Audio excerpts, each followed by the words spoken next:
안녕하세요. 저는 서울에 사는 30대 초반 여성입니다. 얼마 전까지는 예비 신부였어요. 물론 지금은 아니지만 말입니다. 오늘은 제가 예비 신부였다가 아니게 된 이야기를 조금 들려드릴까 합니다. 아마 많은 분이 재밌게 들으실 수 있지 않을까 싶어요. 저도 제 이야기가 아니라면 굉장히 흥미진진하게 들었을 것 같거든요. 저는 외동딸입니다. 그리고 소위 이야기하는 굉장히 부잣집 외동딸이에요. 할아버지의 할아버지 때부터 우리 집은 늘 부자였거든요. 게다가 아버지가 할아버지에게 물려받은 재산으로 사업을 하셨는데 그 사업이 크게 성공해서 우리 집 재산은 더 불어났고 말이죠. 그래서 주변에서 이런 말을 듣기도 했습니다. 돈도 있는 놈들이 번다니까. 돈복이 있는 사람들이 있어. 하여간 부럽네 부러워. 라고 말이죠. 뭐 돈이 돈을 부른다 이런 말 자체가 저희 아버지의 능력을 인정한다기보다는 부모 잘 만나서 잘 살게 된 거다. 네 능력은 하나도 없다. 이런 말이나 다름이 없는 말이라 저는 딱히 칭찬이라고 생각하지는 않지만 말입니다. 어릴 때부터 그런 말을 너무 많이 듣고 자라서인지는 몰라도 저는 제 능력으로 성공하고 싶다는 생각을 많이 했던 것 같아요. 지금 와서 돌이켜보면 제가 아무 걱정 없이 공부를 할 수 있었던 것도 편안한 마음으로 마음에 짐 하나 없이 홀가분하게 어딘가에만 몰두할 수 있었다는 것도 그 자체가 다 집안의 여유로운 환경에서 오는 것이었는데 당시에는 어려서 그냥 제가 공부를 잘하는 것, 좋은 학교에 가는 건 다 제 능력이라고 생각했었거든요. 물론 지금은 그게 아니라는 걸 잘 압니다. 지금은 제가 가진 조건들이 남들에 비해 유리하다는 것도 알게 모르게 누리고 있는 것들이 많다는 것도 다 잘 알고 있어요. 아무튼 남자친구는 그렇게 제가 뭔가 많이 가지고 누리고 있다는 걸 숨기고 싶어 할 때 만났습니다. 남자친구는 의사였어요. 제 친구 중에 한 명이 조금 좋지 않을 때 병원에 갔다가 자주 마주쳤었어요. 볼 때마다 사람이 정말 친절하고 좋아 보였습니다. 너 담당 의사 선생님 사람 되게 좋아 보인다. 왜? 관심 있어? 내가 한번 연결해줘? 됐어. 그냥 그래 보인다는 말이야. 얼굴에 나 관심 있어요 쓰여 있구만. 아닌 척은. 그렇게 친구가 중간에서 다리를 놔서 남자친구와 만나게 됐어요. 친구는 너희 집이 얼마나 부자인지는 말하지 않았다고 하더군요. 친구나 저나 주변에서 돈만 보고 접근해오는 사람들이 많았고 둘 다 그런 거에 환멸을 많이 느꼈었거든요. 아무튼 남자친구와는 그렇게 만나게 되었습니다. 자기는 어딘가 여유로움이 느껴져. 내가? 왜지? 그냥 그래 보여. 뭔가 조급함이 없달까? 칭찬이야? 그래서 내 조급함이 안정된다는 말이었어. 칭찬이야? 숨기려고 해도 어딘가 그런 분위기나 기운이 풍겨나오는 건가? 하는 생각이 들기는 했던 것 같아요. 하지만 끝까지 숨길 생각은 없었습니다. 무엇보다 남자친구는 만나면 만날수록 너무나 좋은 사람 같았거든요. 결혼하고 싶어질 정도로 말이죠. 그런 사람에게 끝까지 숨길 수 없는 노릇이잖아요. 남자친구의 집안은 그다지 막 부자거나 그런 건 아니었어요. 물론 아버지가 대기업을 다니기는 했던 것 같지만요. 그러니까 중산층 그런 가정이었습니다. 어머니는 전업주부라고 하셨고요. 언젠가 남자친구가 이런 이야기를 했던 게 기억이 납니다. 엄마가 나한테 거는 기대가 정말 크셨지. 그게 많이 부담스러웠던 시절이 있었고 그래서 그때 조급한 마음이 많이 생겼던 것 같아. 공부를 잘해야 한다, 의대에 가야 한다, 뭐 그런 마음 말이야. 남자친구에게 전해들은 몇 가지 이야기만으로도 남자친구의 어머니가 어떤 분이신지는 대충 알 수 있었어요. 아들에게 자신의 인생을 거는 어머니의 전형적인 모습이었습니다. 의사가 된 아들이 자신의 인생에서 가장 큰 자랑거리고 그거에 굉장한 자부심을 가지는 어머니 말이죠. 저는 사실 그게 잘못되었다고는 생각하지는 않거든요. 그런데 대개 그런 어머니들이 자신의 아들보다 못한 사람들을 무시하거나 하는 경우들이 종종 있으니까 그런 건 싫지만요. 연애만 하고 딱히 결혼 생각이 없었을 때는 남자친구의 집안 분위기라던가 그런 것들이 전혀 신경이 쓰이지 않았었는데 결혼을 생각하는 시점이 되니 신경이 쓰이기는 하더라고요. 그래서 간혹 남자친구가 자신의 집안 이야기라 하면 주의 깊게 들었던 것 같아요. 누나도 좀 그런 편이기는 하지. 뭐가 그런 편이야? 나한테 거는 기대가 크다고 해야 하나? 그래서 가끔 부담스러워. 그런데 오빠네 집은 오빠의 성공만을 바라야 하고 그런 건 아니잖아. 그런데도 그런 편이야. 그래서 나도 가끔 이해할 수 없어. 의사가 뭐가 그렇게 대단한 직업이라고 세상을 다 가진 것처럼 말씀하시는 게. 언젠가 한 번은 어머니가 너 정도면 재벌집에서 데리고 가야 하는 사윗감이 아니냐고 말씀하셨을 때 정말 놀랐다고 하더라고요. 그래서 사실은 결혼하지 말아야 하나 이런 생각도 했었다고 말이죠. 누구를 데리고 가도 만족을 못 하실 것 같다면서요. 아마 남자친구는 그래서 저에게 청혼하는 시점도 늦어졌던 것 같아요. 그리고 본인도 많이 망설였던 것 같고 말이죠. 우리 집이 그 정도로 부자인 건 몰랐으니까요. 게다가 그즘 저는 아버지 회사에 취직했었거든요. 아버지 회사가 좋은 회사고 내실이 있는 회사기는 했지만 저같이 학벌이 좋은 사람이 1순위로 취직을 원할 만한 대기업은 아니었으니까요. 그래서 남자친구도 의문을 가지는 듯 보이기도 했습니다. 왜 그 회사에 취직한 건지 말이죠. 저희 아버지 회사라는 걸 몰랐으니까 그렇게 생각할 만하기는 했어요. 그냥 아는 분이 그 회사가 비전이 좋다고 해서. 그래, 본인 만족이 제일 중요한 거지.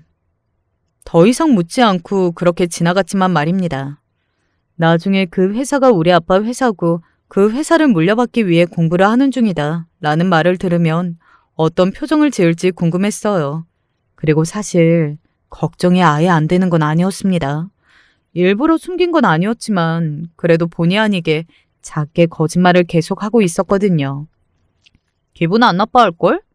오히려 로또 맞았다고 생각하지. 너희 집 같은 집안의 사위로 들어가게 생겼는데 그게 로또지.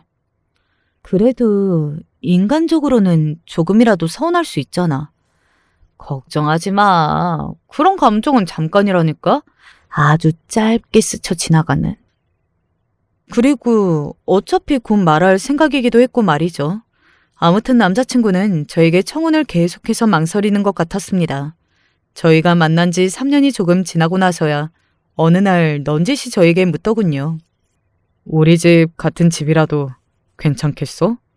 라고 말이죠. 사실 그때 저는 대수롭지 않게 여겼던 것 같아요.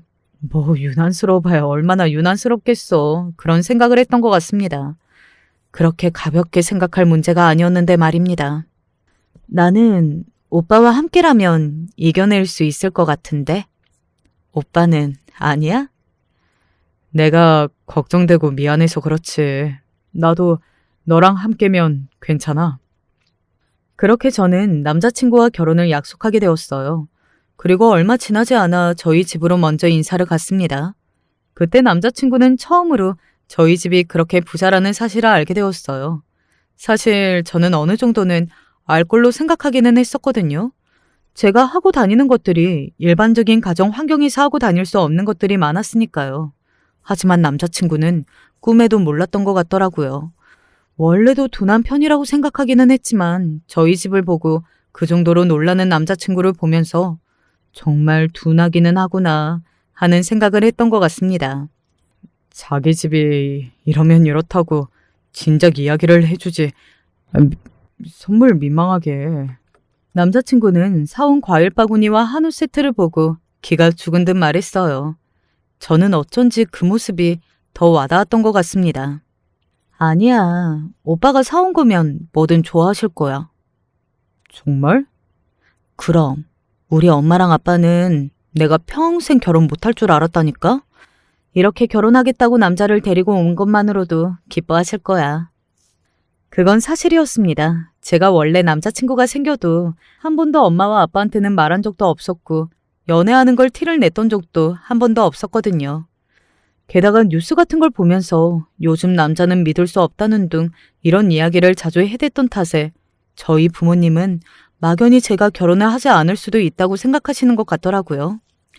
어느 날 제가 남자를 소개하겠다고 자리를 마련하겠다 하니 펄쩍 뛰며 좋아하시는 걸 보고 알았습니다. 그리고 남자친구는 저희 엄마와 아빠가 좋아할 유형의 사람이었어요. 아니, 저희 엄마와 아빠뿐 아니라 어르신들이 좋아할 유형이었습니다. 서글서글해 보이는 인상과 사람 좋아 보이는 웃음 같은 것들이 말이죠. 사실 저도 남자친구의 그런 모습에 호감을 느낀 거고 말입니다. 어쨌든 제 예상대로 저희 엄마와 아빠는 남자친구를 매우 마음에 들어 하셨어요. 남자친구가 내내 긴장을 잔뜩 한 채로 밥을 먹고 말도 제대로 하지 못하고 돌아갔는데도 그 모습이 순수해 보였다나 어쨌다나요. 사람이 인상이 참 좋아 보이더구나. 엄마는 찬성이다. 아니, 뭐 한 번 봤으면서 찬성이래요. 원래 좋은 사람은 한 번만 봐도 알 수 있는 거야. 아빠도 찬성이다. 이런 말하면 사람들이 편견 있다고 생각할 수도 있지만 공부를 잘한다는 건 성실하고 끈기도 있다는 말이야. 의사라서 좋은 게 아니라 그 성실함과 끈기가 합격인 거고. 부모님은 그렇게 말씀하시기는 했지만 사실 남자친구의 직업이 의사라고 했을 때 두 분 다 입꼬리가 올라가는 걸 제 눈으로 봤었거든요. 뭐 부모님으로서는 그러실 만하다고 생각하기는 합니다. 아무래도 어디에다가 이야기하기 좋은 직업이기는 하잖아요. 의사라는 직업이 말입니다. 여기저기 아는 사람이 많은 분이니까요. 우리 엄마 아빠가 오빠 정말로 마음에 들어 하셔. 정말? 내가 그럴 거라고 했잖아. 남자친구는 정말 다행이라는 말을 하더군요. 저는 그때 어련히 남자친구가 자기 집에 저희 집안 이야기를 했을 걸로 생각했습니다. 뭐 그게 비밀도 아니기도 했고 그런 부분을 미리 이야기하면 이러나 저러나 결혼 허락을 받기는 더 수월해지는 게 사실이기는 했으니까요.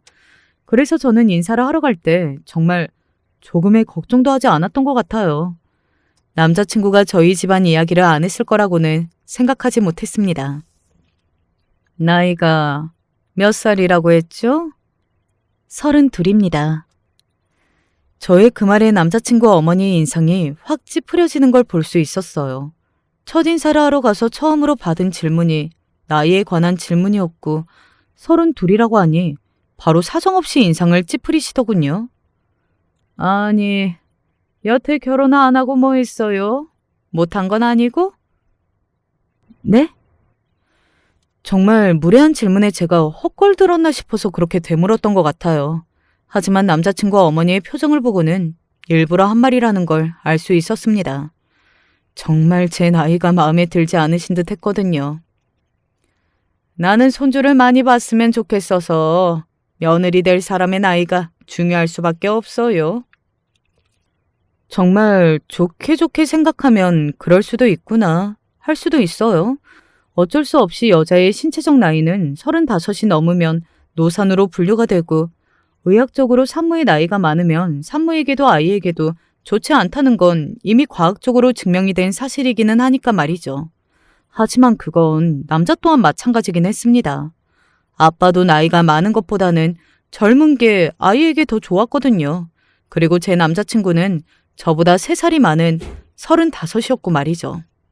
그래서 제가 농담하듯 웃으며 말했어요. 그거야 남자 여자 다 똑같은 거죠 뭐. 라고 말이죠. 그런 제 말에 남자친구의 어머니가 더 표정을 찌푸렸습니다. 그 전보다 훨씬 더 사정없이 말이죠. 그래도 아무래도 여자보다는 남자가 낫지. 어째 어른이 하는 말에 한마디도 질 생각이 없어 보이네. 뭐 굉장히 화를 내면서 한 말은 아니었지만 누가 들어도 말에 뼈가 있기는 했습니다. 그 말을 하는 표정이나 말투도 굉장히 저를 마음에 들어하지 않은 게 분명했고 말이죠.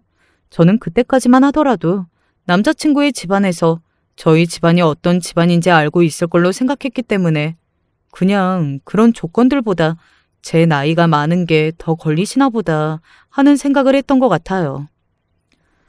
제가 의사인데 뭐가 그렇게 걱정이세요? 그거랑 무슨 상관이냐? 그리고 요즘은 그렇게 늦은 나이도 아니에요. 저도 많잖아요. 하여간 너는... 남자친구의 어머니는 남자친구를 보며 혀를 차더군요. 사실 저는 예상과 다른 저에 대한 태도에 당황을 많이 했던지라 기분이 나쁘고 이런 것도 크게 와닿지 않았어요.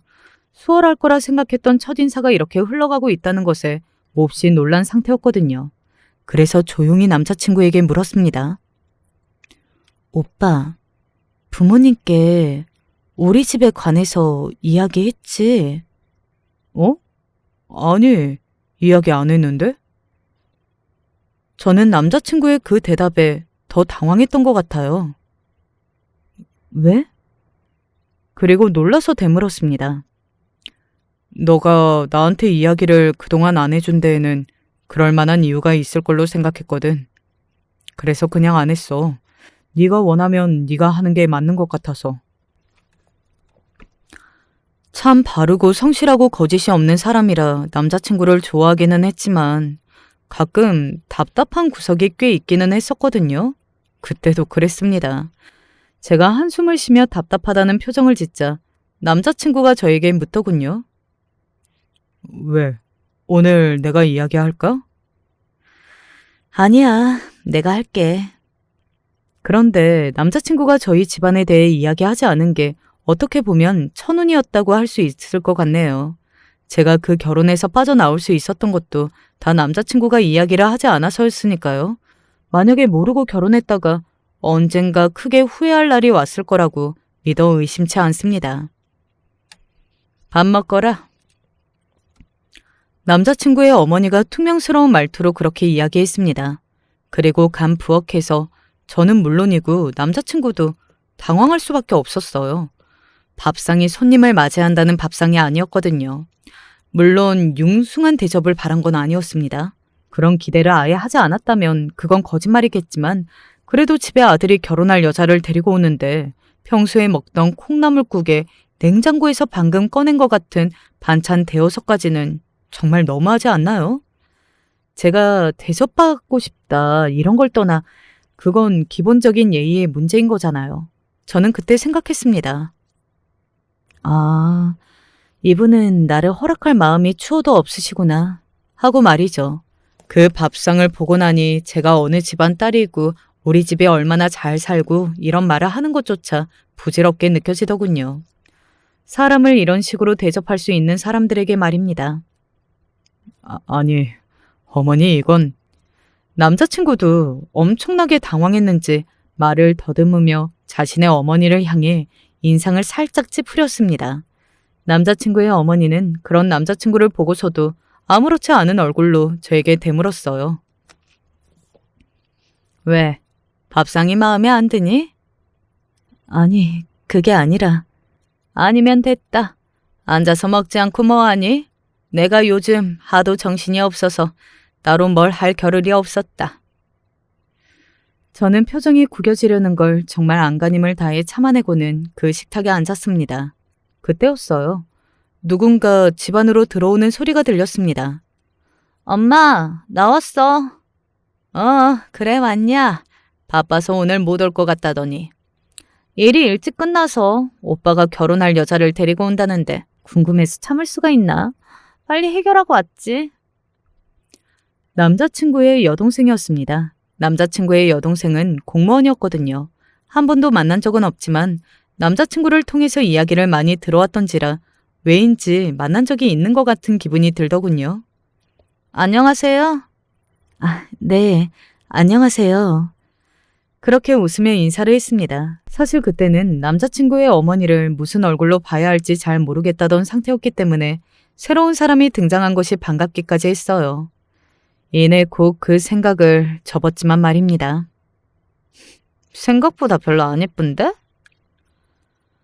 저를 위아래로 훑어본 남자친구의 여동생이 저를 향해 인사 다음으로 건넨 말이 바로 그거였어요.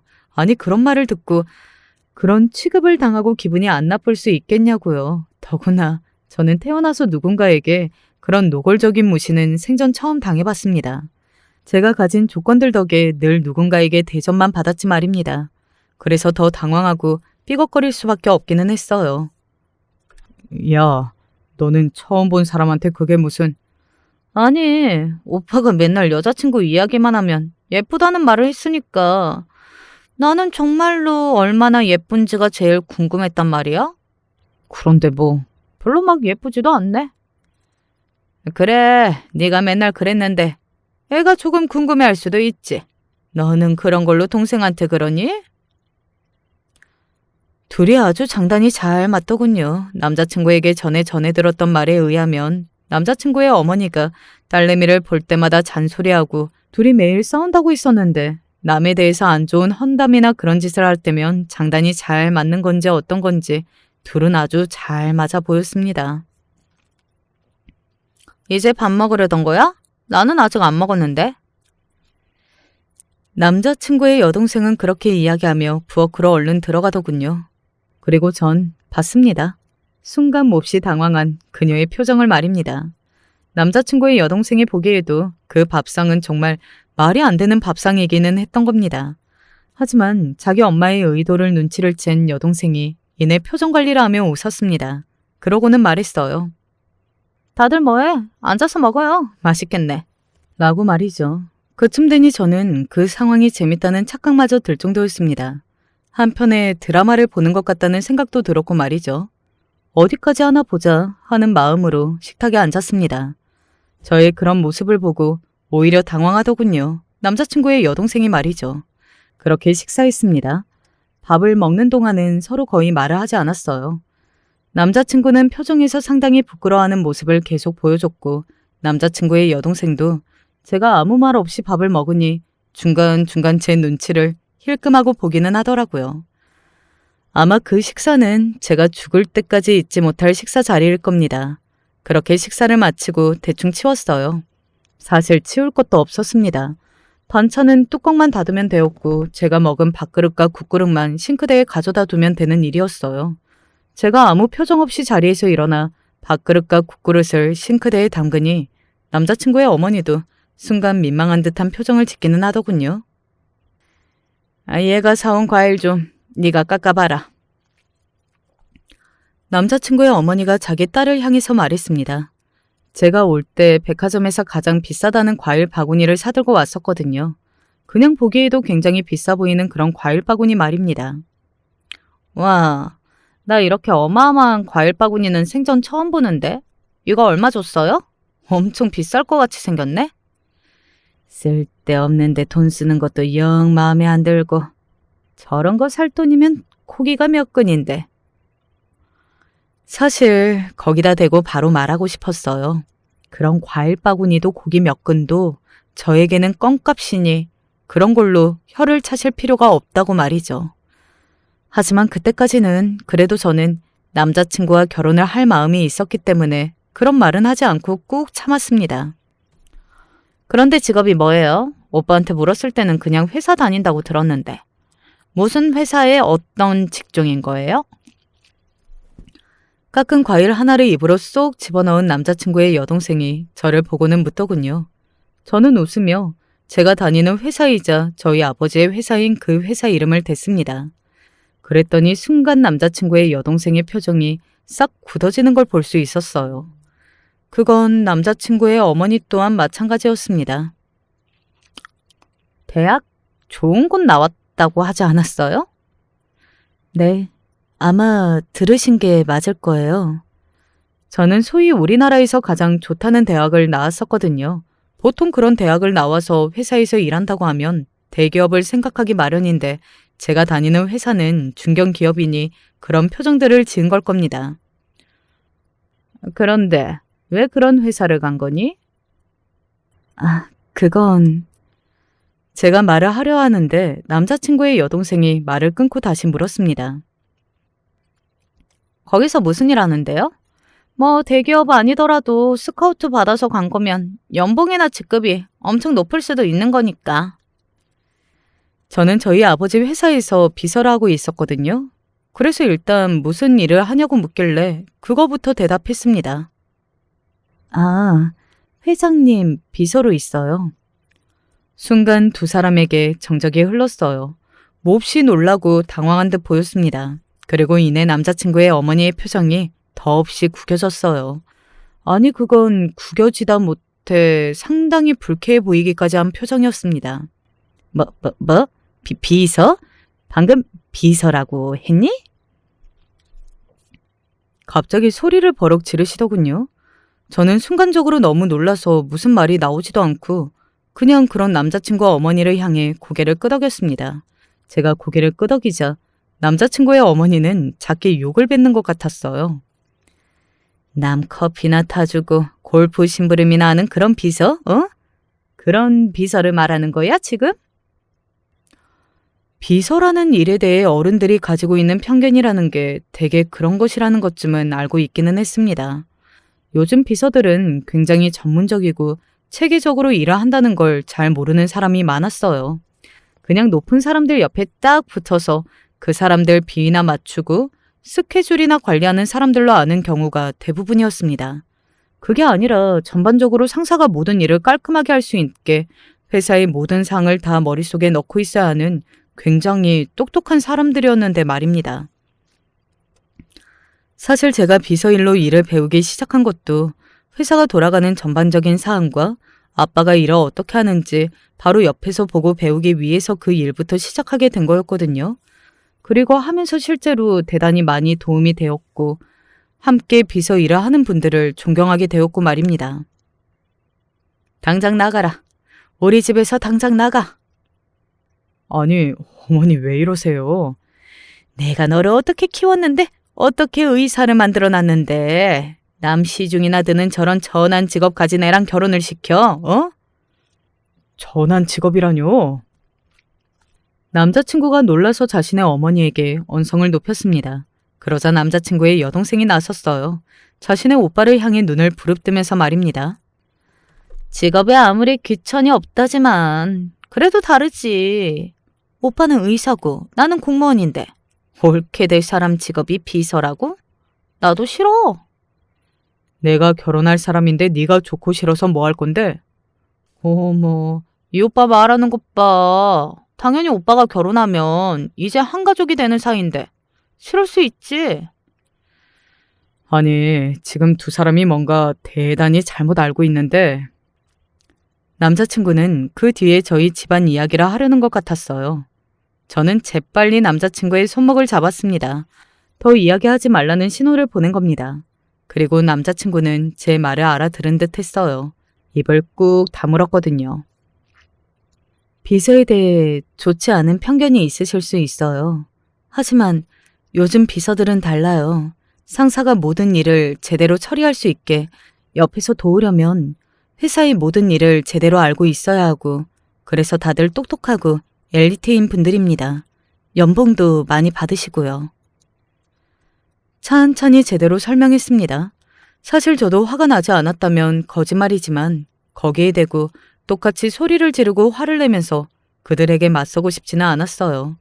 이성적으로 이야기를 하면 통할 거라 생각했습니다. 제 엄청난 착각이었지만 말입니다. 남 시중 드는 건 맞다는 거 아니니? 옆에서 일을 잘하도록 도와준다는 게 그런 말이잖아. 아니, 그걸 시중이라 하시면 그게 시중이 아니면 뭐야. 본인이 하는 일이라고 지금 엄청나게 포장하는 것 같은데 그거 남 시중 드는 거 맞아요.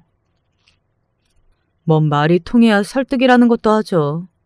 이미 그렇게 생각하고 본인들의 생각을 바꿀 마음이 전혀 없는 사람들에게는 무슨 말을 해도 소용이 없잖아요. 그 둘이 딱 그랬습니다. 이 결혼은 없던 일로 할 거니까 아가씨도 집으로 돌아가요. 제가 하는 결혼인데 어머니가 왜 그러시는 건데요? 제가 하는 결혼? 그러면 부모고 형제고 결혼식에 아무도 참석 안 하고 평생 얼굴도 안 보고 그렇게 살아도 좋다는 말이니? 이게 그렇게까지 반대할 일이에요? 어디서 비서 나불랭이를 데려와서는 나는 비서 같은 일하는 여자한테 내 아들, 내 의사 아들 못 준다. 이 두 눈에 흙이 들어가도 안 돼. 앞서 이야기해드렸듯 저는 어디 가서 이렇게 무시당해본 경험이 없습니다. 그래서 아마 그 경험이 더욱더 충격적이기는 했을 거예요. 사람이 앞에 있는데 그 사람 앞에서 그 사람의 직업을 그리고 나아가 모든 것들을 이렇게까지 무시를 할 수 있구나 하는 것에 상당히 많이 놀랐습니다. 그리고 이런 생각이 머리를 스쳐 지나갔던 것 같아요. 이런 집안 사람들과는 가족이 될 수는 없겠다 하는 생각 말입니다. 그리고 그들은 그 생각에 쐐기를 받기 시작했어요. 엄마가 오빠를 어떻게 키웠는데 자기 결혼이니 상관없다는 식으로 말을 할 수가 있어? 우리 엄마 오빠한테 그 정도 요구는 할 수 있는 사람이야. 그래, 내가 이거 억울해서 눈물이 다 나려고 하네. 이래서 집에는 사람을 잘 들여야 하는 거야. 이렇게 들이기도 전에 분란부터 나는 사람을 어떻게 들이니? 입은 비뚤어졌어도 말은 바로 하랬다고. 이 소란과 분란을 일으킨 건 제가 아니었습니다. 그들이었죠. 저는 오늘 잘해볼 생각이었고 제 입에서 먼저 좋지 않은 말이 나간 건 단 하나도 없었어요. 그리고 나도 싫어. 우리 오빠가 의사인 건 내 친구들이랑 지인들이 다 알고 있는데 결혼한다고 이야기해봐. 다들 대단한 옳게 맞을 줄 알 거 아니냐? 그런데 그런 대기업도 아닌 회사의 비서라니?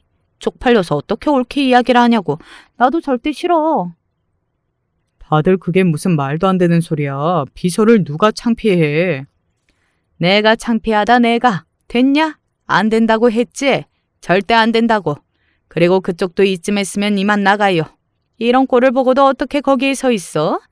여간 뻔뻔한 게 아닌가 보네. 또 생각했습니다. 남자친구가 저희 집안 이야기를 자신의 엄마와 여동생에게 하지 않은 게 어쩌면 천만다행한 일이라고 말이죠. 저희 집안은 알아서 저희 집이 부자여서 첫 만남부터 저에게 잘해줬다면, 그래서 제가 그 모습만 보고 결혼을 하기로 했다면 이런 사람들일 줄은 정말 영영 몰랐을 거 아니에요. 예전부터 자주 들었던 말 중에 결혼은 둘이 하는 게 아니라 결국은 집안과 집안이 하는 거고, 그래서 그 사람의 가족들도 정말 중요하다는 말을 들은 적이 있었거든요.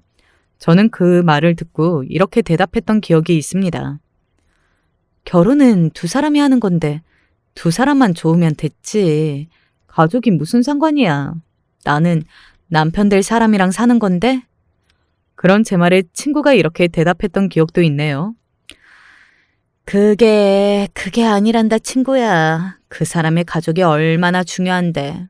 어쨌든 이러나 저러나 평생을 보고 살아야 하는 사람들이고 알게 모르게 나에게도 굉장한 영향을 끼쳐. 언젠간 너도 내가 한 말이 무슨 말인지 알게 되는 날이 올 거다. 그때는 친구의 그런 말을 듣고도 그냥 웃어 넘겼는데 그 말이 맞더군요. 나랑 결혼을 하게 될 당사자가 아무리 좋아도 가족이 이 지경이면 도저히 받아들일 수 없겠구나 하는 생각이 들었습니다. 평생을 얼굴을 보고 살아야 하는데 그건 할 수 없겠더라고요. 제 직업이 비서라는 이유만으로 이렇게 반대하시는 건가요? 뭐 그게 지금은 결정적이기는 해도 그것만은 아니기는 하지. 그러면 또 뭐가 있는데요? 나이가 많은 것도 걸리고 이렇게 어른이 하는 말에 순종 안 하는 것도 보니 집안 교육도 제대로 안 받은 것 같고. 집안 교육이라니. 대체 무슨 말을 하는 건가 싶더라고요. 그 정도로 막대 먹은 집안에서 남의 집안을 평가하는 게 정말 기가 차고 우스웠습니다. 그래서 저도 모르게 피식하고 웃음이 나왔던 것 같아요. 그리고 그런 저를 남자친구의 어머니와 여동생이 바로 받고 말입니다. 웃어?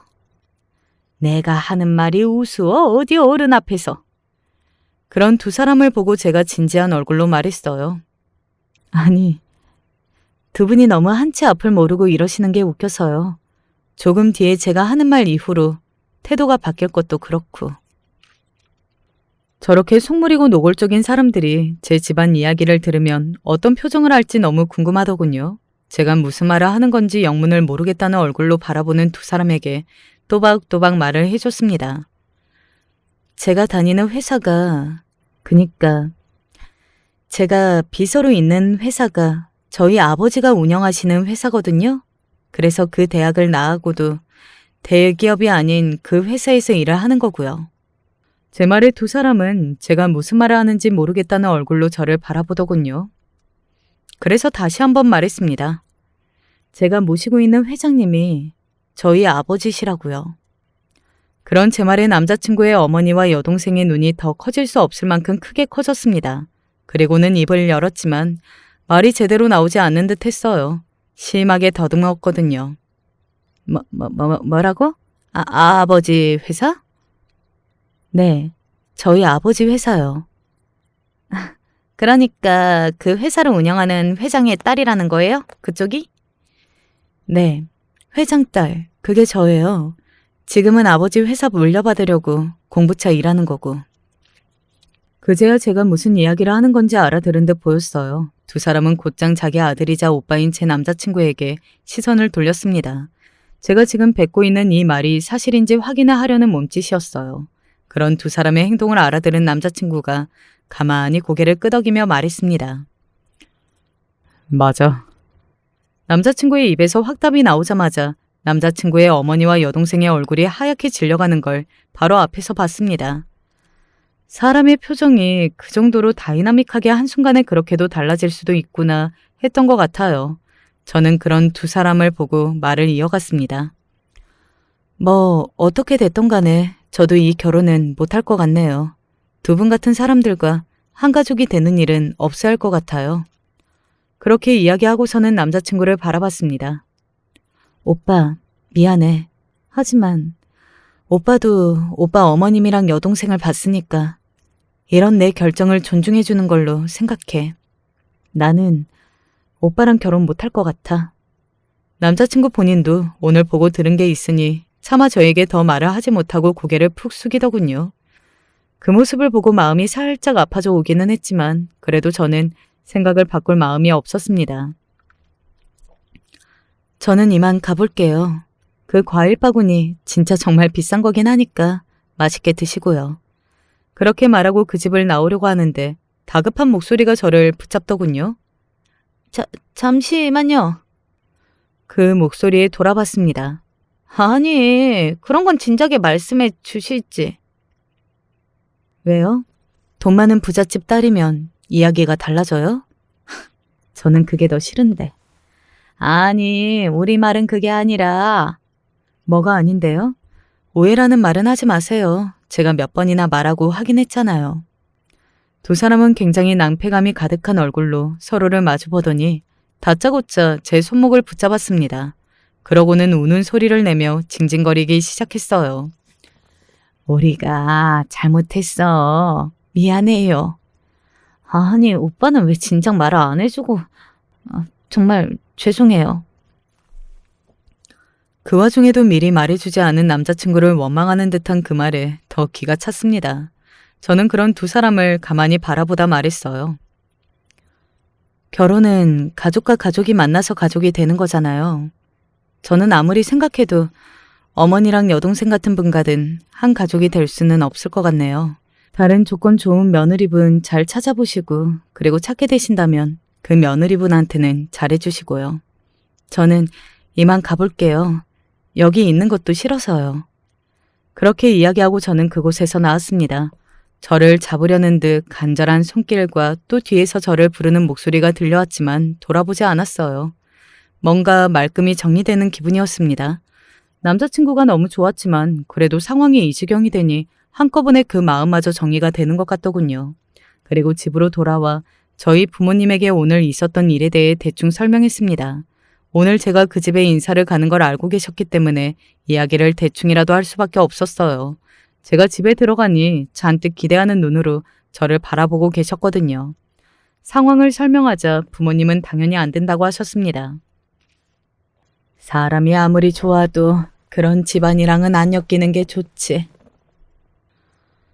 그리고 결국은 그 가족들한테 물들게 되어 있어. 이런 이야기를 들은 이상 네가 좋다고 나중에 마음을 바꿔도 나는 절대 반대다. 뭐 마음을 바꿀 리도 없지만 아빠는 그렇게 완강하게 말씀하시긴 하더군요. 그렇게 제 결혼은 파토가 났습니다. 물론 그게 끝이 아니기는 해요. 남자친구와 한 번 더 만나서 완전히 정리했습니다. 미안해. 오빠가 미안할 게 뭐가 있어. 그날 우리 가족들이 무슨 짓을 했는지 너무 잘 알아서 나는 너를 잡을 수도 없다. 세상에는 우리 집 식구들 같은 사람들만 있는 건 아니니까 좋은 사람 만나서 행복하길 바랄게. 남자친구는 지금 생각해도 굉장히 좋은 사람이에요. 그래서 저도 그의 행복만은 빌어줄 수 있었던 것 같습니다. 그리고 남자친구의 어머니와 여동생이 저를 한번 찾아왔어요. 아무리 생각하고 또 해도 저의 조건이 너무나 아까웠던 모양이더라고요. 친구가 나중에 말해줬는데 아마 그 사람들은 당첨된 로또를 눈앞에서 빼앗긴 기분일 거라고, 그런 건 정말 사람을 미치게 한다고 그러더군요. 정확하게는 몰라도 대충 어떤 기분일지 알 것 같기는 했습니다. 우리가 정말로 미안해요. 다시 한번 생각해 봐줄 수 없을까? 평생 우리 안 보고 살아도 괜찮아요. 그치, 엄마? 그럼 나는 다 괜찮아요. 그니까 다시 한번 생각해 봐요. 그렇게 사정사정하는 두 사람에게 이렇게 말했습니다. 이미 본 모습을 다 봐서 그런가? 저는 이제 오빠에 대한 마음도 없어졌거든요. 그리고 이미 저는 저희 부모님께 다 말했고, 아빠가 제가 한다고 해도 절대 반대한다고도 하셨고요. 뭐 제가 한다고 하지도 않을 테지만요. 포기를 모르고 징징거리는 두 사람에게 단호한 얼굴로 결론을 말했습니다. 제가 오빠랑 결혼하는 일은 절대 없을 테니까 두 분도 이미 날아간 거에 이렇게 힘쓰지 마시고 다른 좋은 며느리감 알아보세요. 그리고 생각했습니다. 이미 제 조건을 알아버린 이상 그들의 눈에 차는 며느리감은 나타나지 않을 거라는 것을 말입니다. 그리고 시간이 얼마 지나서 남자친구를 통해 들을 수 있었어요. 남자친구의 어머니는 그 뒤로 알아누웠고 남자친구의 여동생도 자신에게 저를 붙잡으라며 엄청나게 닥달한다고 말입니다. 아마 그 두 사람은 평생을 당첨되었다가 눈앞에서 본인들이 스스로 날려버린 로또를 생각하며 괴로워할 겁니다. 그리고 아마 무슨 조건의 며느리감을 봐도 제가 생각이 날 거예요. 현실적으로 저보다 좋은 조건의 며느리감을 찾을 수 없을 테니까요. 요즘은 예전에 비해 많이 없어지긴 했지만 자기 자식들이 이룬 것들이 마치 자신의 것인 양 그 자식들의 인생에 관여하는 부모님이 종종 있는 것 같습니다. 사실 그럴수록 자식이 더더욱 불행해지는 건데 본인들의 생각이 맞다고 여기며 사는 분들이 있으시죠. 그런 분들에게 제가 한 가지 드리고 싶은 말은 자식들은 자식들 개개인의 삶과 생각이 있고 또 스스로 결정을 지을 수 있는 어른들이라는 사실입니다. 아무리 부모라고 하더라도 자식의 인생에 그렇게까지 깊게 개입해서는 안 된다고 말이죠. 그리고 한 가지 더 중요한 사실은 누군가가 가지고 있는 직업만으로 그리고 그 직업에 대해 스스로가 생각하고 있는 편견만으로 그 사람을 판단해서도 절대 안 된다는 사실입니다. 언젠가 그들이 그랬던 것처럼 큰 코 다칠 수도 있는 일이에요. 너는 정말 조상신이 도운 거야. 전에 내가 이야기했지. 결혼은 가족들도 봐야 하는 거라고. 그때는 들은 척도 안 하더니. 내가 겪어보니까 니들 말이 다 맞더라고. 결국 결혼은 집안이랑 집안이 합쳐지는 건데 내가 너무 생각이 짧았어. 인생 공부했다고 생각하고 너무 마음에 담아두지 마. 그래, 좋은 사람 또 만날 거니까 이런 일 겪었다고 사람 만날 생각하지 말거나 그러면 안 돼. 알겠지? 니들도 우리 엄마 아빠랑 똑같은 말을 하냐? 저희 엄마와 아빠가 딱 그렇게 걱정하고 계시거든요. 안 그래도 별 결혼 생활 없어 보이는 딸, 괜찮은 남자 찾아서 결혼하나 싶었는데 또 이런 문제로 결혼을 못하게 되었으니 다시 결혼 생각이 없어진 건 아닌가 하시면서 말입니다. 이런 걸로 비혼 선언하거나 그러지는 않을 테니까 너무 걱정하지 마. 그러면 다행이고. 물론 더 신중하고 고민이 깊어지긴 했습니다. 결혼을 쉽게 생각했던 것 같다는 반성도 조금 했고 말이죠. 그렇다고 이번 일로 절대 결혼하지 않겠다거나 남자를 만나지 않겠다거나 뭐 그런 생각을 하는 건 아니었어요. 좋은 사람이 생기면 그건 그때 다시 생각해 볼 문제라고 생각합니다. 남자친구의 어머니는 그 뒤로도 포기를 하지 못하고 계시는 것 같기는 했습니다. 저희 집안 이야기를 물어보고 다니다가 제 친구의 지인에게 그 말이 흘러들어가 제 귀에까지 들어왔던 적도 있었거든요. 그 집 아줌마 정말 어지간히 네가 아깝긴 한가 보더라. 너희 집 재산 이야기를 물어보고 다니다가 듣고서는 얼굴이 하얗게 질렸다던데? 얼마나 아깝겠어. 아마 꿈에도 나올걸. 그치. 너희 집 정도 되는 집이랑 사돈 맺을 걸 생각하면 죽을 때까지 못 잊지. 정말 얼마나 큰 복을 차버린 거야. 심지어 얘네 부모님까지 다 두 팔 벌려 환영이었는데. 그리고 친구들의 말은 정말이 될 겁니다. 잠깐 본 게 전부이지만 그 사람들은 그럴 것 같았어요. 더군다나 아들의 결혼으로 한 몫을 잡아보려는 심보가 제 눈에도 보였으니 말이죠. 오늘 제 이야기는 여기까지입니다. 들으시는 분들이 어떻게 들으셨을지는 모르겠네요. 제가 이곳에 사연을 쓸 수 있었던 건 저도 어느 정도 마음의 정리가 끝났고 또 상처가 치유가 되었기 때문이에요. 정말 깊은 상처는 남들에게 이야기하지 못하잖아요. 저는 그 시기는 지난 것 같습니다. 그리고 또 한 가지는 저도 이곳에 사연을 쓰면서 그간 있었던 일들을 다시 한번 복기하고 혹시나 다음번에도 비슷한 실수를 하지 말자는 다짐을 위해서인 것도 있습니다. 왜 그런 말이 있잖아요. 인간은 늘 같은 실수를 반복한다고요. 다음에는 그러고 싶지 않았거든요. 엄마와 아빠는 요즘도 계속해서 제 눈치를 조금 보고 계세요. 아무래도 둘이 서로 싫어서 헤어진 게 아니다 보니 제가 마음의 정리를 덜한 것 같다고 생각하시는 것 같습니다. 그런 엄마 아빠를 위해서 더 웃는 모습을 자주 보여드리려고 노력 중이에요. 그리고 조만간 아빠가 시간이 나면 다 같이 가족여행도 가볼까 하고요. 그리고 저는 그들이 무시했던 비서일도 착실히 하고 있습니다. 아마 내년이 되면 본격적으로 경영 수업을 받게 되지 않을까 싶어요. 저희 아빠는 자식이라고 무조건 물려준다 그런 분이 아니시기 때문에 제가 정말 열심히 해야 하거든요. 그렇게 바쁘게 지내다 보면 곧 제가 겪었던 이 일이 언제 있었던 일인가 싶어지는 날도 오겠죠. 물론 그들은 아니겠지만요. 저는 이제 그만 사연을 줄이겠습니다. 재밌게 들으셨나 모르겠네요. 제가 글재주가 좋은 편이 아니라서 이야기가 잘 전달이 되었는지는 모르겠습니다. 재밌게 들으셨으면 그렇다고 댓글 한 번만 남겨주세요. 끝까지 들어주셔서 감사합니다. 늘 건강하세요. 안녕하세요. 어디다가 얘기할 것도 없고 최근 우울증도 심해져. 이러다 극단적인 생각까지 할까봐 동아줄이라도 붙잡는 심정으로 여기에 사연을 보냅니다. 저는 경기도 남양주에 살고 있고 37세 김소연이라고 하고요. 현재 외주게임 회사 작가로 일하고 있습니다. 남편도 같은 회사에서 같은 일을 하고 있는 사람이고요. 남편과 결혼한 지는 5년 정도 되었어요. 저희 남편은 일단 정말 괜찮은 사람이에요. 같은 직종에서 만나 서로 정보를 공유하고 일을 같이 하다 사이가 발전되었는데 연애할 때나 결혼할 때나 변함없이 제게 따뜻하고 자상한 사람입니다. 평소 성격은 주변 사람들이 다가가기 어려워할 정도로 까칠하고 무뚝뚝한 편인데 저한테만큼은 그런 사람입니다. 그래서 제가 연애할 때도 지금도 남편을 많이 의지하고 남편에게 많이 기대고 있습니다. 저는 원래 결혼 전에도 우울증이 있었습니다. 어렸을 때 소심한 성격 탓에 하고 싶은 말을 제대로 하지 못하고 아이들 사이에서도 자주 왕따를 당하고 하다 보니 자존감이 낮아졌더라고요.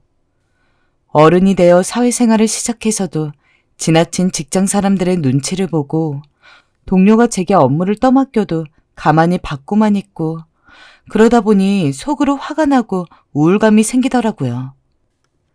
그러던 어느 날 업무를 하다가 가슴이 꽉 짓눌린 것 같은 답답한 증상이 생겨 동네 내과를 찾아갔더니 저보고 한번 정신과를 방문해보라고 권하더라고요. 그래서 정신과에 갔더니 조금 더 상담을 해봐야 할 것 같지만 지금으로선 우울증과 불안장애가 있는 것 같다며 약을 처방해 주셨어요. 우울증이요? 검사 결과 우울 수치가 조금 높게 나오셨어요. 아무래도 상담이 계속 필요할 듯해요. 다음 주 예약 언제로 잡아드릴까요? 처음으로 정신과에 가서 이런저런 얘기를 다 한 것 같습니다. 유년 시절부터 지금까지 살아온 얘기. 하다 보니 제가 왜 이런 사람이 됐는지 조금은 알 것 같더라고요. 그 뒤로부터 저는 계속 하루에 꼬박꼬박 적지 않은 양의 약들을 먹기 시작했고 조금씩 불안이나 가슴 통증이 개선되는 듯 보였어요. 하지만 어렸을 때처럼 직장에서 또 한 번 안 좋은 일을 겪었습니다. 소연 씨, 이거 일 똑바로 못해? 아니 어떻게 된 게 경력을 그리 쌓았는데도 우리 회사 일은 이 모양으로 해? 회사가 만만해? 회사가 자기 월급 기부해주는 곳인지 알지? 정신 똑바로 차리고 일하라고. 내가 이 말 한두 번 하나? 죄송합니다. 정말 죄송합니다. 다신 실수 없이 할게요. 맨날 그 소리 듣기 지겨워 죽겠네. 이거 오늘 내로 다 마무리해놔. 그래야 퇴근할 수 있을 테니까. 지금 소연 씨 때문에 나까지 퇴근 못하고 있잖아. 이상한 상사를 만나 저는 작은 실수에도 엄청난 책임을 묻는 그런 상황에 놓이게 되었어요. 그리고 이는 너무 심각한 스트레스로 이어져 공황이 생겨버렸어요. 지하철도 탈 수 없었고 버스도 탈 수 없었고 하다못해 집에 돌아와서도 갑자기 숨이 갑갑해지는 걸 느껴 입안에 약을 가득 털어넣어야 잠에 들 수 있었어요. 그때 만난 사람이 저의 남편이었어요. 어쩔 수 없이 돈은 벌어야 해서 외주로 일을 하고 있는데 남편이 제가 쓰는 작업물들을 항상 너무 좋게 봐주더라고요. 소연 씨, 이 대사 참 좋다.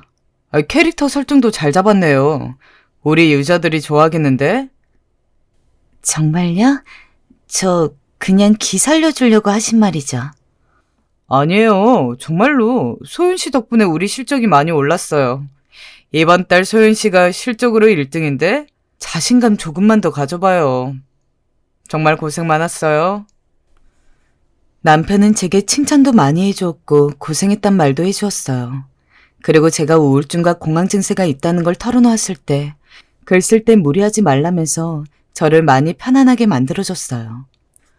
처음엔 동료이고 같은 일을 하다 보니 동병상련의 심정으로 배려를 해주나 보다 생각했는데 남편은 좀 더 적극적으로 제게 다가왔어요. 그렇게 저희는 연애를 시작했고 결혼까지 약속하게 되었습니다. 처음 신혼은 너무나 달콤했어요. 하지만 문제는 남편의 시댁이었어요. 시어머니는 막말을 잘하시는 분이었어요. 다른 사람이 이 말에 대해 어떻게 들을진 생각하지 않고 그저 자기가 말하고 싶은 대로 하시는 분이셨어요. 제가 시집와서 가장 많이 들었던 말은 감이라는 단어였어요. 제가 조금이라도 어머님 의견에 반대하면 네가 뭐라고 나서냐는 식으로 말씀하셨고 직접적으로 그 단어를 쓰시기도 했어요. 한 번은 어버이날이었어요. 저기 여보, 나 몸이 안 좋아서 당신만 갔다 오면 안 될까? 당신 몸이 안 좋아? 그럼 갔다 올 테니 몸 좀 잘 살피고 있어. 그런데 불현듯 시댁에서 전화가 한 통 왔습니다. 너 결혼한 지 얼마나 되었다고 시댁에 안 들릴 생각을 하니? 꾀병 부리는 거 내가 모를 줄 아니? 어쩜 벌써부터 그런 안일한 생각을 하고 있는 게야? 그때 전 정말로 몸이 아픈 상태였습니다. 그래서 온몸이 피로했고 목도 잔뜩 쉬어있는 상태였죠.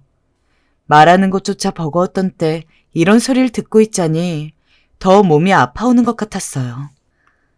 어머니, 약봉지라도 보여드릴까요? 저 병원 갔다 와서 지금 누워있어요. 꾀병 부리는 거 아니에요. 참나 기가 막혀서 원. 그래, 약봉지 어디 사진 찍어 보내봐라. 제가 그렇게 약봉지를 찍어 보내자 어머니는 그제야 아무 말이 없더라고요. 최소한 저한테 사과는 해주실 줄 알았는데 말이죠. 남편은 저 대신 그런 시댁에 대항하듯 나서주긴 하였지만 전 남편과 이혼하라는 말이 무서워 남편 몰래 시어머니가 오라 하면 오고 가라면 갔어요. 시어머니가 절 부르시는 건 대개 일을 시키기 위해서였지만 군말 없이 그걸 다 했어요. 저한텐 남편이 세상 전부였고 이 가정이 너무 소중했으니까요. 하지만 제가 어리숙했던 건지 결혼이라는 게 그저 두 사람이 서로를 진심으로 사랑하고 예뻐하면 다 좋게 해결될 거라 생각했는데 아니더라고요. 한번 시댁이라는 문제에 발동이 걸리니까 결혼 생활 자체도 불행하게 느껴졌어요. 얘야, 너 청소 꼼꼼히 안 하니? 아니 냉장고에 뭔 먼지가 이리 잔뜩 껴있는 거야? 이 유통기한 지난 음식들은 다 먹어. 어머님, 제가 요즘 바빠서 신경 쓰지 못했어요. 저희가 분리수거하는 날이 이번 주 금요일이어서 그날 버리고 처리할 예정이었어요. 아니, 쓰레기 처리하는데 무슨 날이 필요하니? 아이, 당장 이거 버리고 깨끗하게 정리해라. 아니, 오랜만에 들렸건만 어째 집꼬라지가. 아이고, 알만하구나, 알만해. 너 우리 제식이 밥은 잘해 먹이는 거니? 아이, 청소가 이 모양인데 밥은 어련히 잘 차렸을까? 사다 먹는 음식 우리 제식이는 아주 안 좋아하는데 여기 보니 포장지가 가득하네. 내가 말한 건 대체 뭘로 듣는 거니? 꼬박꼬박 음식은 그때 지은 따뜻한 밥으로 웬만하면 냉장고에 찬밥 쌓아두지 말고 하라고 그리 말했거늘. 넌 도대체 생각이 있는 게야 없는 게야? 이건 시부모가 아니라 거의 감시자였죠. 제가 한마디 답변하려 하면 그걸 막고선 꿋꿋이 자기 말을 다 해야 직성이 풀리셨기에 말할 기회조차 주지 않으시더라고요. 어머님, 저희도 같이 일을 하는 입장. 아, 네 말은 듣고 싶지 않다. 그놈의 맨날 변명, 핑계, 아이 듣기도 싫어. 내가 말했잖니. 내 아들은 따뜻한 밥 좋아하고 집에서 차려주는 밥 좋아한다고. 걘 어렸을 때부터 그래서 군것질도 안 했던 애야. 근데 그런 애가 너랑 살면서 매일 밖에서 밥을 먹고 오는데 퍽이나 일이 잘 되겠다, 어? 아무래도 요즘 스트레스 많아 머리도 빠지는 것 같던데 그러면 네가 알아서 째깍째깍 눈치 있게 움직여야지.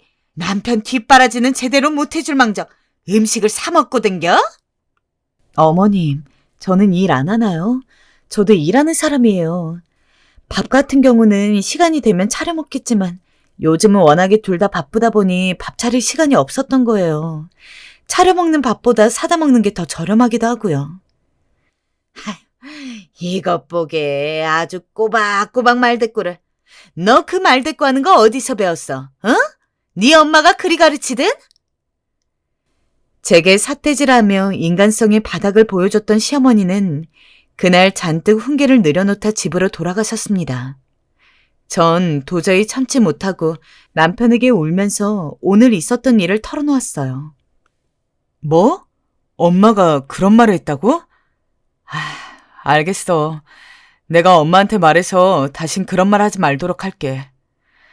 괜히 우리 엄마 때문에 상처받게 해서 미안해. 나도 우리 엄마가 이런 시어머니일 거라곤 상상도 못했다. 남편도 무척 피로감을 느꼈어요. 시어머니가 저에게 그런 막말을 쏟아내는데 사실 자식으로서 당황스럽기도 하잖아요. 남편은 정말 몰랐던 건지 수차례 미안하단 말을 하곤 그 길로 시댁으로 가 한바탕을 하고 돌아왔습니다. 그런데 이게 실수였을까요? 다음 날 생전 연락이 오지 않던 신우에게서 전화가 와 있더라고요. 일하느라 받지 못해 급하게 전화를 걸었는데 신우이는 받자마자 꽥 소리를 질렀습니다. 저기 언니, 이거 좀 너무하다고 생각하지 않아요? 내가 어제 엄마 집에 있다가 말을 몇 마디 주워 듣게 됐는데요. 아니, 우리 엄마가 오빠 안쓰러워서 몇 마디 좀 한 걸 가지고 그걸 고세 오빠한테 일러 바쳐요? 언니는 할 줄 아는 게 이러는 것밖에 없어요? 내가 언니를 좋게 보려고 해도 그럴 수가 없네요. 오늘 당장 시댁으로 오세요. 당장! 황당하게도 전화는 그렇게 툭 끊겼어요. 모녀가 둘 다 자기 할 말 끝나면 전화 끊는 버릇은 똑같더군요. 정말 아주 가지가지였어요. 저는 남편에게 대강 상황을 설명하고 그날 시댁으로 향했어요. 남편도 그랬고 저도 이날 시댁에서 단단히 한마디 할 생각이었어요. 그래, 너 잘 왔다. 내가 안 그래도 한마디 하려 했는데. 예, 너 내 아들한테 일러 바쳐서 네 심이랑 멀어지게 하니까 속이 좀 풀리든? 네가 그런 식으로 행동하니 원체 화목했던 집안에서 금이 가고 불화가 생기는 거 아니야. 내가 너 없는 집 딸이고 고작 무슨 작가 나발랭이고 월급도 보잘것없는 애라 해도 다 이해했다. 우리 제식이야 사실 어디 내놔도 모양 빠지지 않고 대기업 다니는 애이지만 그래도 여자가 부족해야 내 아들을 우러러 볼 것 같아 허락한 거라고. 근데 뒤에서 내 아들 조종하면서 이간질이나 시켜? 저 이간질한 적 없고 조종한 적 없습니다, 어머님. 어제 있었던 일을 사실 그대로 전달한 것뿐이에요. 뭐라고? 얘 봐, 또 말 대꾸하네. 엄마, 내가 그래서 그랬잖아. 내가 며느리 기는 초장에 잡아야 하는 거라고. 엄마가 풀어주니까 언니가 저러는 거 아니야. 이번엔 시누이까지 가관이었어요. 나서서 저를 대놓고 모욕을 하는데 얼마나 제가 만만하면 저럴까 싶더군요. 남편은 이 상황에 이미 화가 머리 끝까지 차오르고 있었어요. 그러던 중 남편이 제가 뭐라 덧붙이기도 전 선언해버렸어요. 어머니, 계속 제 아내한테 이런 식으로 대하실 거면 저 더 이상 여기 아내 데리고 올 수 없습니다. 저도 어머니 연락 받을 수 없고요. 뭐? 그게 무슨 말이니, 제시가? 어머니와의 인연 끊어야 할지도 모른다는 말입니다. 저도 그러지 않길 바라지만 어머니가 이렇게 이 사람 볼 때마다 구박하는데 제가 대체 무슨 낯으로 이 사람을 데리고 명절에 올 수 있겠습니까? 오빠, 미쳤어? 신우이는 남편의 선언에 다시 또 하이톤의 목소리로 소리를 꽥 질렀고 이에 시아버지까지 나서기 시작했어요.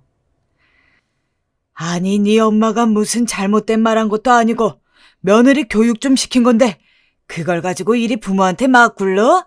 너 예의를 뭘로 배운 게야?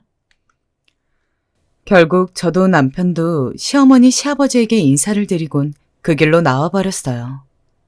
한번 세게 이런 일이 있어서일까요? 그 다음부터 시누이도 시어머니도 조금은 제게 연락하는 걸 꺼려 하더라고요. 저야 마음이 편했죠. 그런 못된 시댁 사람들 도저히 감당이 되지 않았으니까요. 그런데 그런 날들 가운데 제게 너무나 감사한 일이 생겨버렸어요. 아이가 생긴 거예요. 남편도 저도 마음속으로 간절히 원하던 아이였기에 저희는 기쁨을 감출 수가 없었어요. 바람처럼 꿈결처럼 비처럼 찾아온 아이 덕분에 저는 다시금 기운을 차렸어요. 고슴도치의 가시가 접혀들 듯 날카롭고 우울했던 마음도 접혀졌고 온 정신이 태어날 아이에게만 집중되었어요.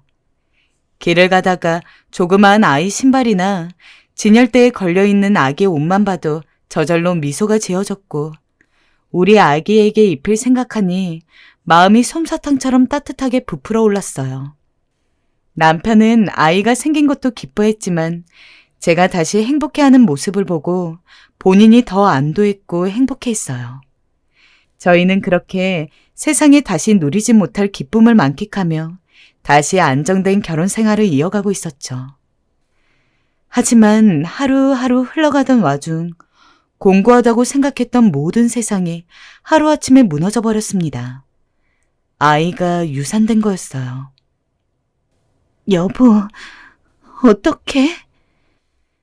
왜? 무슨 일이야? 나 유산한 것 같아. 어떡하면 좋아? 유산을 경험해 보신 분은 아시겠지만 정말 그 고통은 말로 표현할 수가 없어요.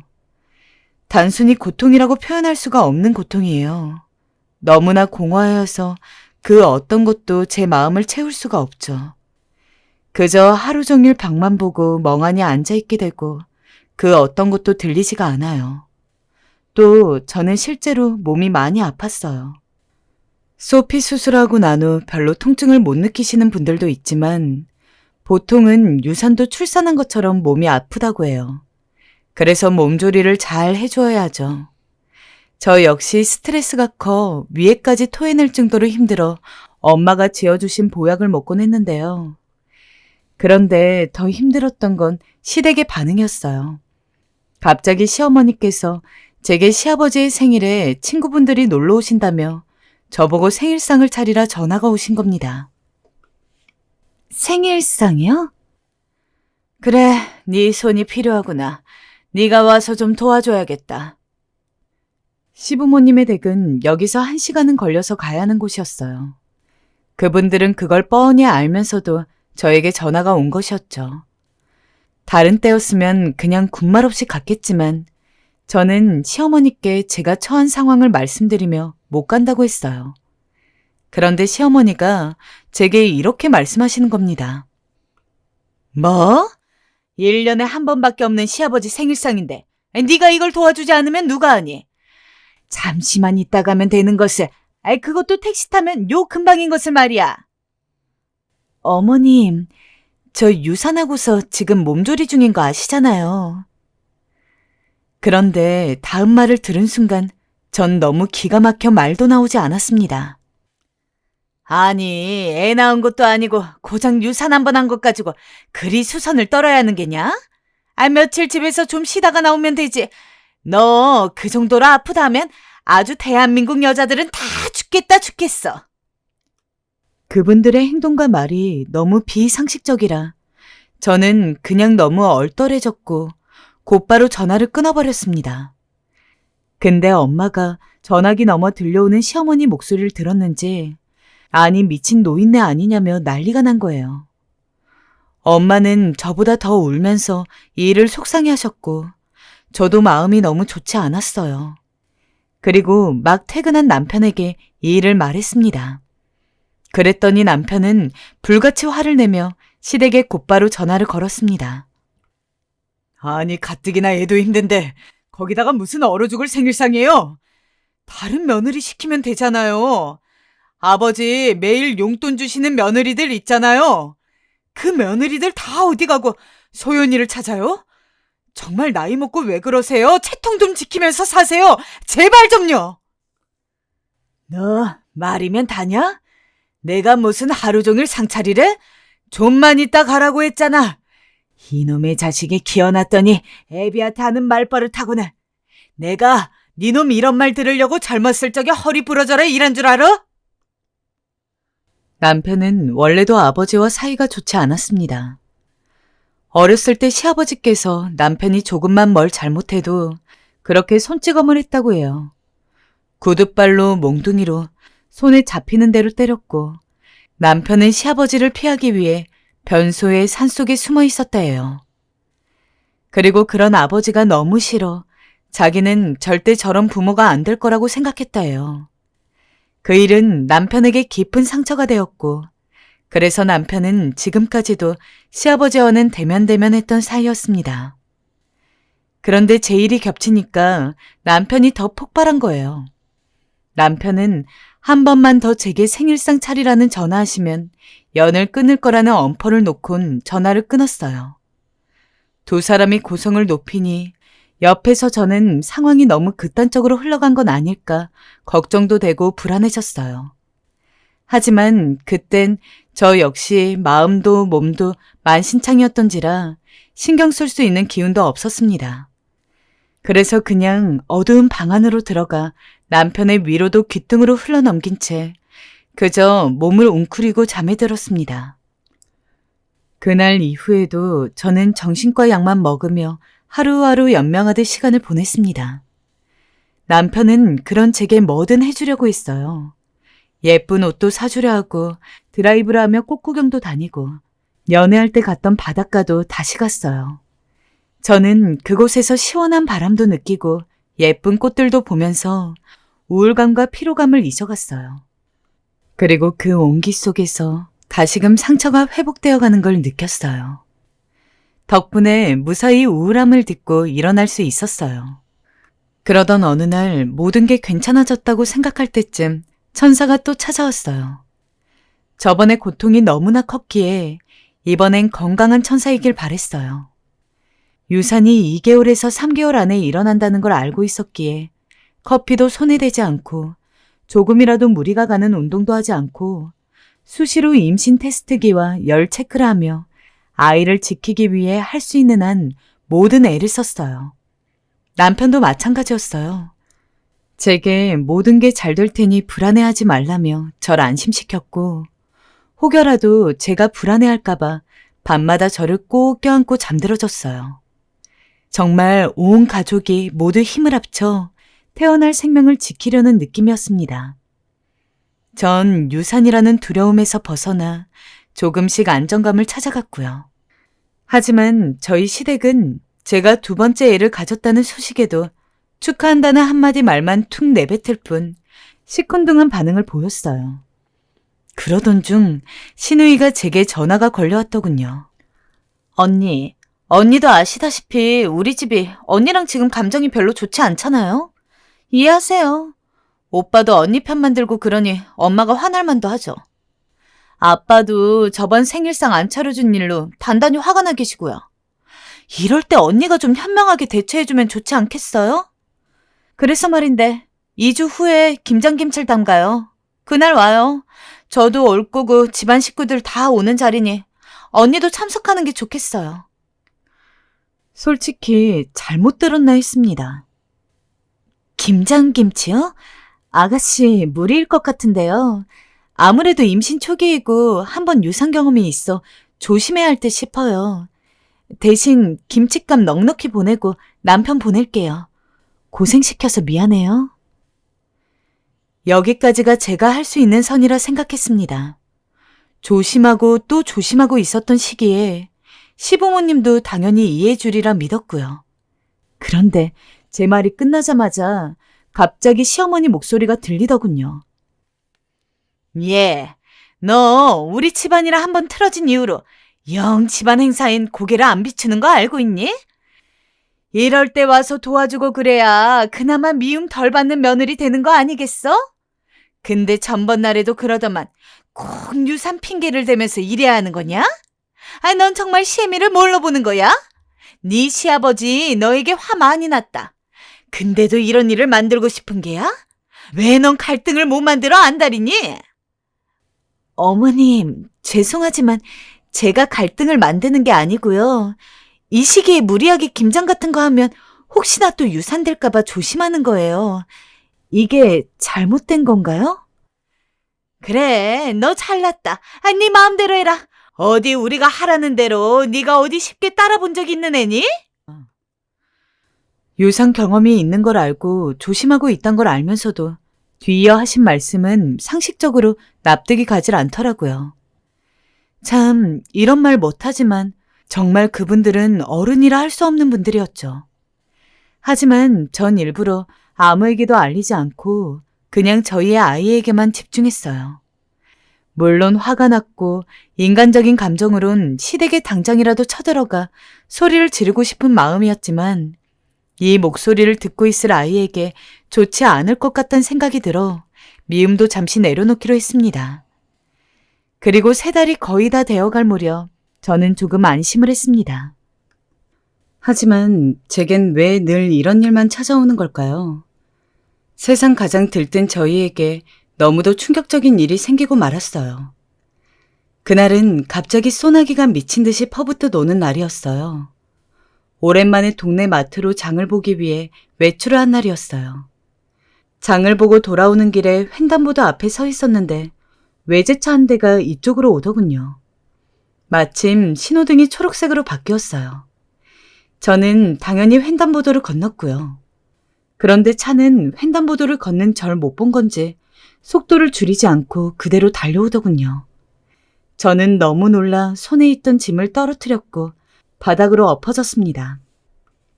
그리고 그 뒤엔 끔찍한 일이 일어나 버렸습니다. 눈을 뜨니 응급실이었고 저는 다리뼈가 산산조각이 나 누워 있었습니다. 그리고 제 몸보다 더 견디기 힘들었던 건 소중한 천사가 하늘로 날아갔다는 사실이었어요. 저는 그 말을 듣자마자 충격을 이기지 못하고 혼절을 해버렸어요. 나중에 들으니 저를 친 운전자는 졸음운전을 했다 하더라고요. 그 사람은 돈으로 다 보상하겠다 했지만 제겐 그깟 돈이 문제가 아니었습니다. 그 사람의 실수 하나 때문에 제 세상이자 보물이었던 귀한 생명이 죽은 거였어요. 저는 다시 동굴 속으로 빠져들려 했습니다.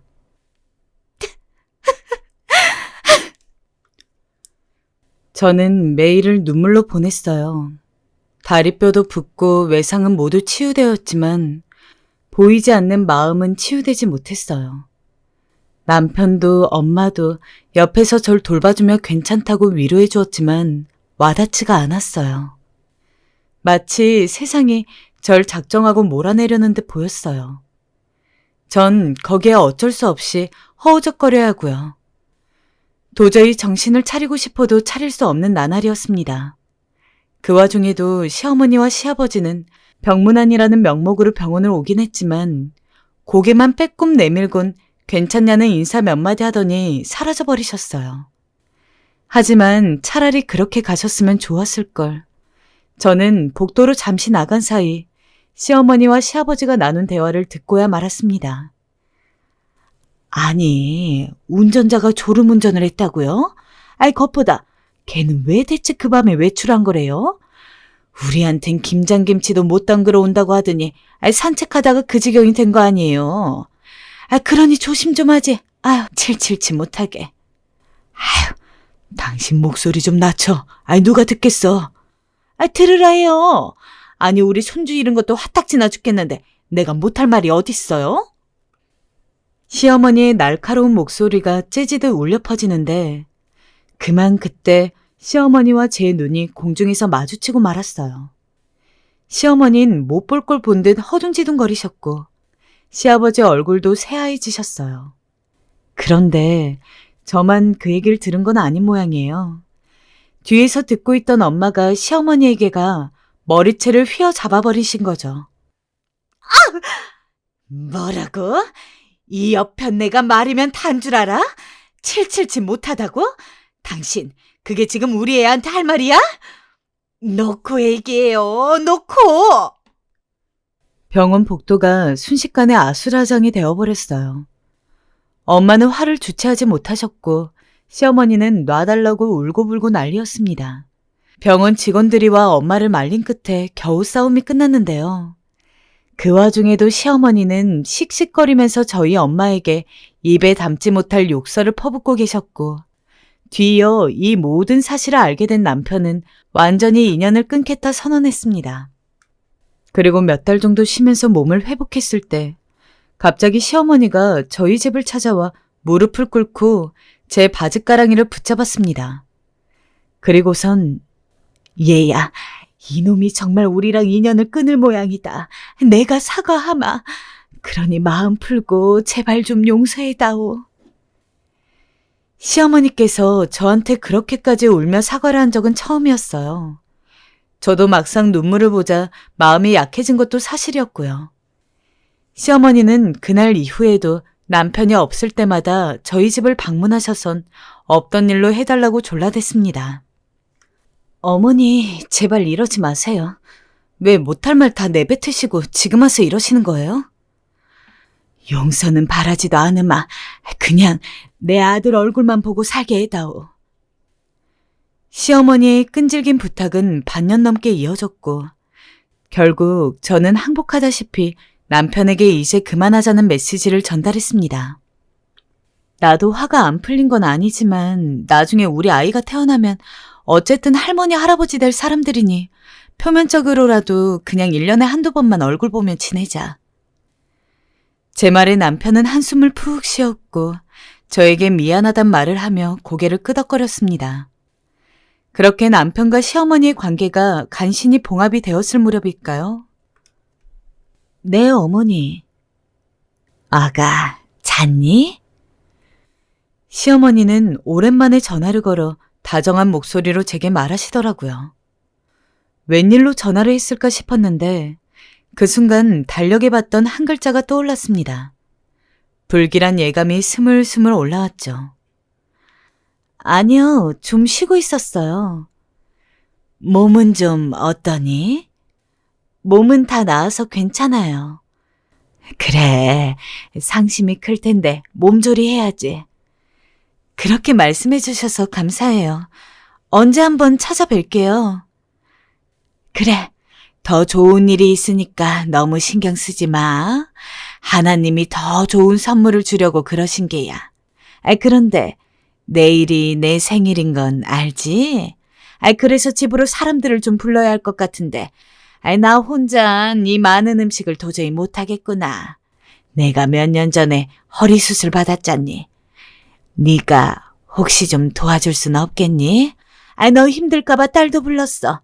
많이 안 해도 되고 그냥 요기할 거리 몇 가지만 하면 돼.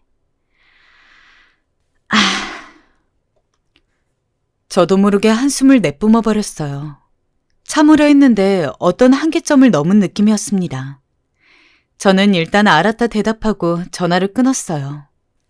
아직 어머니에 대한 좋지 않은 감정이 남아있는 상태에서 왜 내가 이런 생일 준비를 해줘야 하는지 알 수가 없었죠.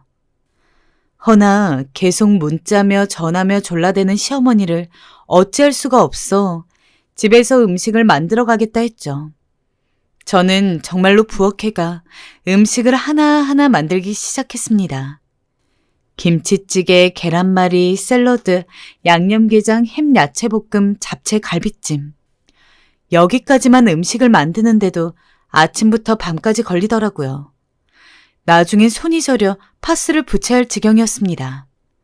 남편이 퇴근하고 집에 들어와 난장판이 된 부엌을 보고 왜 이렇게 음식을 많이 만들었냐 물었지만 전 별 대답 없이 그냥 만들어 보았다 하곤 방으로 들어갔어요. 그렇게 저는 그날 밤 단 한숨도 자지 못하고 어제 만든 음식들을 가지고 택시를 타고 시어머니 집 앞으로 갔습니다. 시어머니는 저를 활짝 웃으며 반겨주시더군요. 왔니, 아가? 오느라 고생이 많았구나. 어머니는 제 손을 덥석 잡고 부비며 집 안으로 이끌었어요. 저는 그 손을 치우고 싶었지만 일단 꾹 참았죠. 시아버지는 저를 보더니 감정이 섞인 표정으로 드디어 시어머니 생일에 왔냐며 한 소리를 얹으셨고요. 저는 그런 시아버지의 소리는 귓등으로 흘리곤 곧장 부엌으로 들어갔습니다. 부엌엔 이미 음식 냄새가 폴폴 풍기고 있었어요. 제가 음식을 해온단 말 때문이었는지 시어머니는 별로 많이 음식을 준비하지 않으셨어요. 장조림, 오징어채, 멸치볶음 정도가 있더라고요. 그런데 어머니 말고 아무도 없는 거예요. 그래서 제가 물었습니다.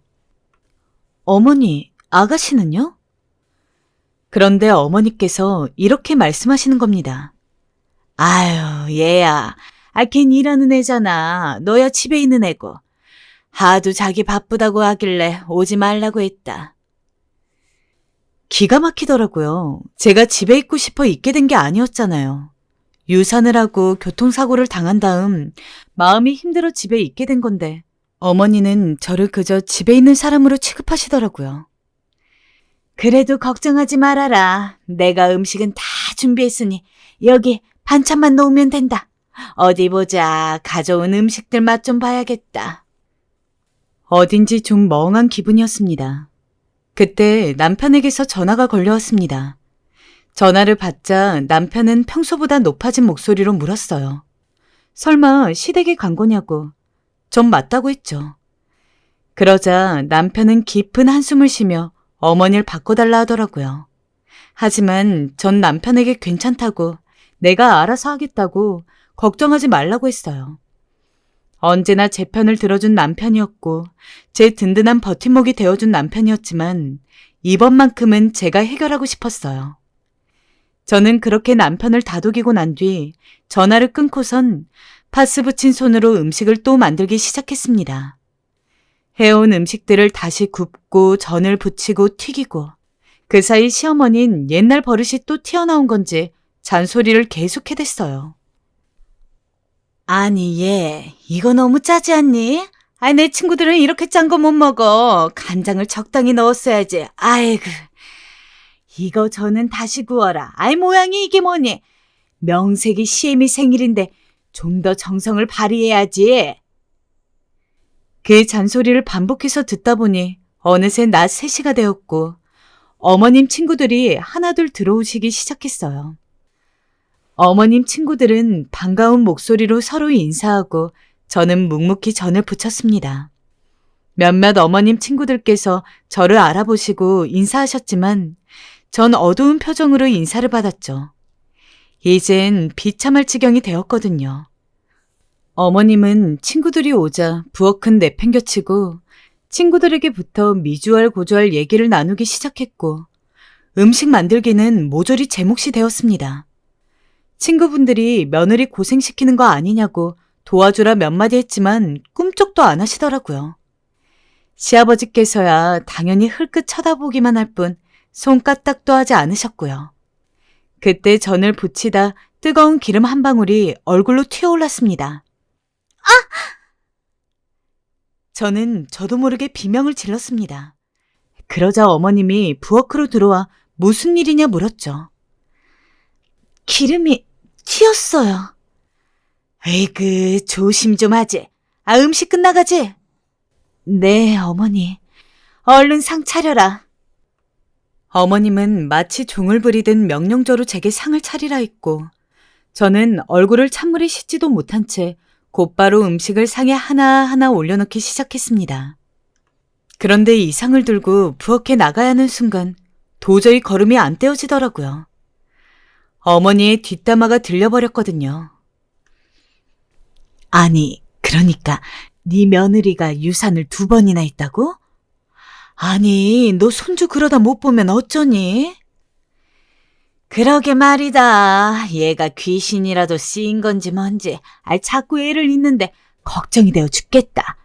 사실 요 전날 용암 무당 찾아가서 점을 봤는데 제 사주엔 애가 없고 또 나이 들면 들수록 제가 내 아들 운도 갉아먹는다는 거야. 내가 어찌나 소름이 끼치던지. 니들도 알다시피 내가 쟤 때문에 우리 재식이 나한테 한번 대들 줄 몰랐던 재식이가 어떻게 했는지 알지? 순간 제 이성을 잡고 있던 끈이 획 끊어져 버린 느낌이 드는 겁니다. 벽을 보는데 새빨간 분노가 안에서부터 치솟아 위로 올라왔습니다. 이 분노는 저를 태우고 제가 있는 곳을 모두 태울 듯 활활 타올라갔습니다. 저는 벌떡 일어나 그대로 지금까지 만든 모든 전들과 음식들을 쓰레기통에 갖다 붓기 시작했습니다.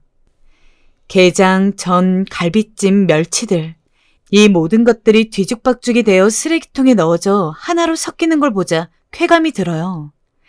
저는 계속해서 그릇에 있는 음식들을 쓰레기통에 버렸습니다. 그때 물을 달라 하시러 온 어머님 친구분이 이걸 보시고 너무 놀라 숨을 들이켰습니다. 그리고 어머니를 불렀습니다. 어머니와 친구들은 다급히 부엌으로 뛰어들어오셨어요. 너, 지금 이게 뭐하는... 어머님은 얼굴이 새빨개지셔서 말을 잇지 못했습니다. 하지만 제 눈에 담긴 어머니의 그 당황스런 모습을 보자니 은근히 기분이 좋아지더라고요. 제게 온갖 상처와 모욕을 준 사람에게 제대로 복수를 한 기분이었달까요? 죄송합니다. 저는 이 말 한마디만 남기고 앞치마를 벗어 제 가방과 지갑을 챙겼습니다. 그때 잠깐 주무시고 계시던 시아버지가 와선 이 광경을 목격했습니다. 이게 무슨 일이냐? 시아버지의 엄숙한 목소리에 시어머님은 부들부들 떠는 몸을 가누지 못하고 말씀하셨어요. 얘가 글쎄 음식을... 이 못된 게, 내 아들 등쳐먹고 사는 이 못된 게! 등쳐먹고라는 단어가 제 마음을 콕 쑤셨습니다. 저는 가던 걸음을 멈추고 뒤돌아섰습니다.